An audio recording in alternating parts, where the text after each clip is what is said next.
دیکھا ہے کہ امام سے پہلے لوگ کن کی تقلید کرتے تھے؟ امام ابو حنیفہ سے پہلے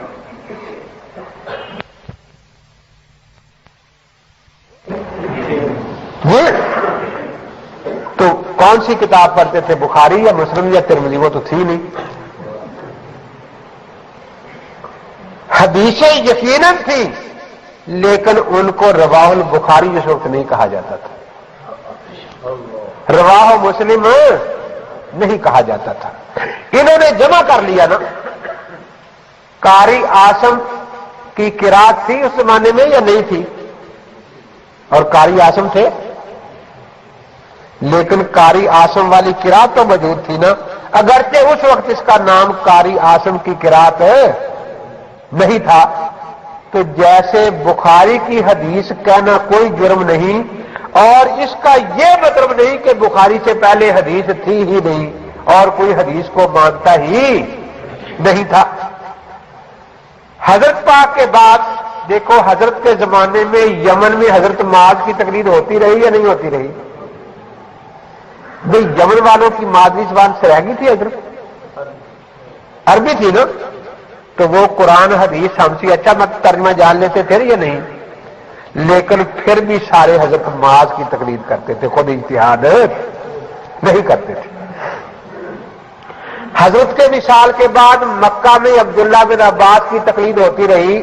ہزاروں فتوے ان کے مصنف ابن ابی شیبہ اور عبد الرزاق میں موجود ہیں، جن میں عبداللہ بن عباس نے صرف مسئلہ بتایا ہے، کوئی آیت یا حدیث بطور دلیل بیان، اور مسئلہ پوچھنے والوں نے بلا مطالبہ دلیل عمل کیا ہے. اسی کا نام تقلید ہے یا نہیں؟ مدینہ منورہ میں زید بن ثابت کی تقلید تھی. بخاری شریف میں ہے کہ مدینہ کے لوگ حج کرنے گئے اور ابن عباس سے ایک مسئلہ پوچھا، انہوں نے حضرت زید کے خلاف بتایا تو نے کہا لا نادو قول زید، ہم اپنے امام کا قول نہیں چھوڑیں گے زید کا. ابن عباس کو فرمایا. کسی کو تقلید شخصی کہتے ہیں یا کسی اور کو کہتے ہیں؟ کوفہ میں عبداللہ بن مسعود کی تقلید شخصی تھی، ان کے اقوال سینکڑوں موجود ہیں. اور بصرہ میں حضرت انس رضی اللہ تعالیٰ عنہ کی. پھر تابعین ہے. مکہ میں حضرت عطا کی مصنف جو عبد الرزاق بری ہوئی ہے حضرت عطا کے فتووں سے اور بغیر کسی دلیل کے فتوے دیے ہیں. کوفہ میں ابراہیم نقی کی کتاب الاثار ابی یوسف اور امام محمد بری ہوئی ہے اس سے. بصرہ میں امام حسن بصری کی اور مدینہ میں مجاہد اور شہید ابن مسیب کی. تو وہ پہلے ان کی تقلیدیں ہوتی تھی اس کے، مگر چونکہ مدون نہیں ہوئی، جیسے بخاری وغیرہ اس وقت لکھی نہیں تھی، تو جیسے بخاری کے بعد اب بخاری پڑھائی جانے لگی، اسی طرح جب فقہ مدون ہوگی تو اب اسی نام سے یہ فقہ پڑھائی جانے لگی. سعودی صاحب قرآن تو مان رہے ہیں لیکن سعودیوں والی نماز نہیں مانتے ہیں. سعودیہ حدیث والی نماز پڑھتے ہیں کیونکہ وہاں حنفی والی نماز نہیں پڑھتے. کوئی کہتا ہے حنفی والی نماز نہیں پڑھتے، عجیب بات ہے. میں جب عمرے پر گیا تو پہلی صف میں صرف 4 آدمی رفع دین کر رہے تھے، اتنی لمبی صف میں. ان 4 میں بھی ہو سکتا ہے کہ ایک شیعہ ہو، ایک شافعی ہو، ایک حنبلی ہو اور شاید ایک غیر مقلدی ہو. باقی ساری صاحب والے نہیں کر رہے تھے. تو دیکھو مکہ اور مدینہ تو مرکز ہے نا سب کا. حاجی صاحب آنے یہاں بیٹھے ہوئے پوچھ لیں کہ وہاں تو ہاتھ چھوڑنے والے بھی جاتے ہیں یا نہیں جاتے؟ ہاتھ باندھنے والے بھی جاتے ہیں. تو مرکز میں تو ہر کوئی چلا جاتا ہے. دوسری بات یہ کہ مکہ شریف بنے کوئی 10-15 سال ہوئے ہیں یا پہلے سے آ رہا ہے؟ جی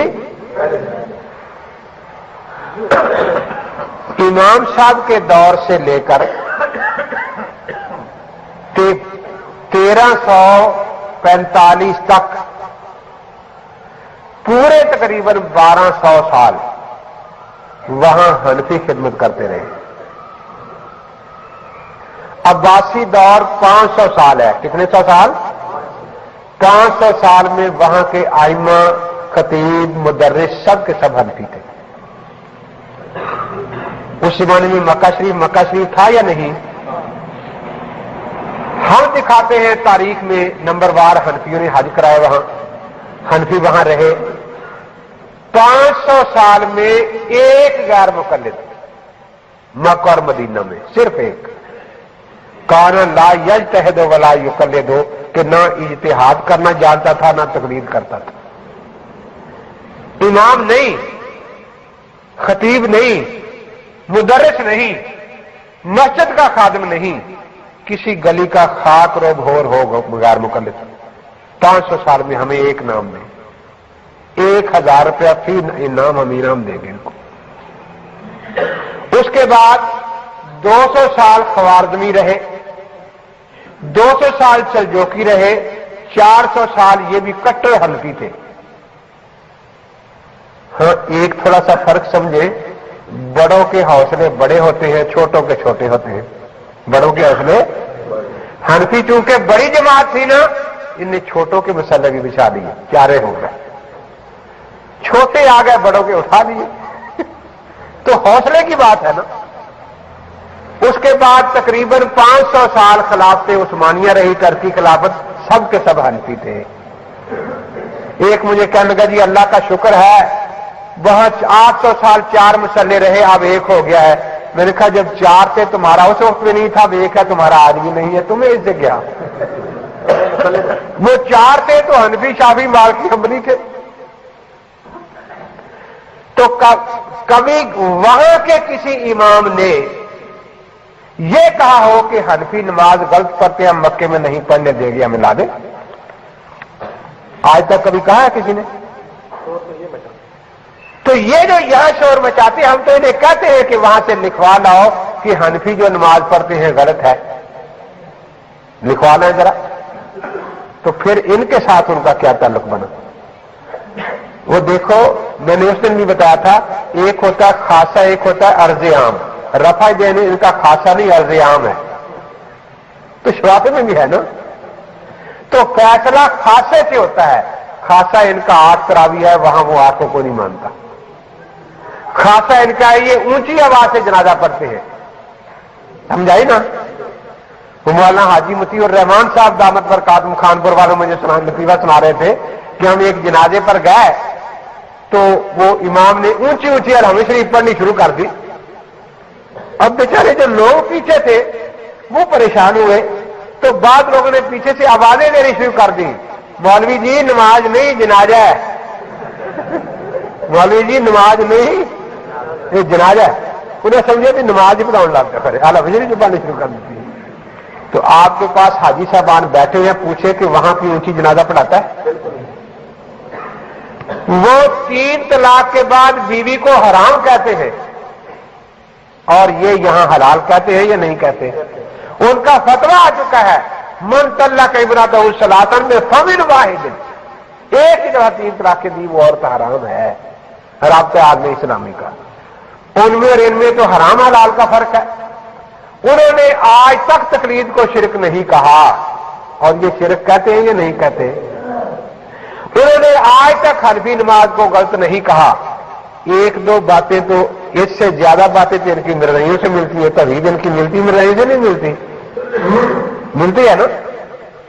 تو کیا پھر ان 1-2 باتوں سے مرزائی بھی کہا جائے گا ان لوگوں کو؟ خاصوں پر فیصلہ ہوا کرتا ہے، عرض عام پر فیصلہ۔ یہ 1-2 باتوں سے دھوکہ تو ایسے نا، کوئی آدمی بیچارہ گیا وہ لینے کے لیے کسی گاڑی پر سوار ہونا، ٹکٹ لی، پہلی دفعہ گیا تو ٹکٹ لے کے پوچھا اسٹیشن ماسٹر سے کہ اس کی نشانی کیا ہوتی؟ میں نے گاڑی دیکھی نہیں۔ کہتے ہیں کالا انجن ہوتا ہے اور دھواں نکلتا ہے اس سے۔ وہ بیچارہ باہر نکلا تو کوئی نائب چھوٹا اسٹیشن ماسٹر کالا سوٹ پہنے سگریٹ پیتے جا رہا تھا۔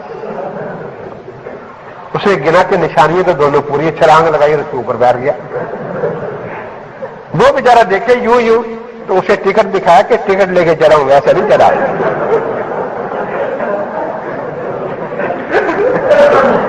تو کیا واقعی وہ گاڑی بن گئی تھی؟ یہ بات نہیں ہے۔ ہمارا ان سے بڑا مطالبہ یہی ہوتا ہے کہ تمہارا تو نام بھی حدیث میں کہیں نہیں ہے،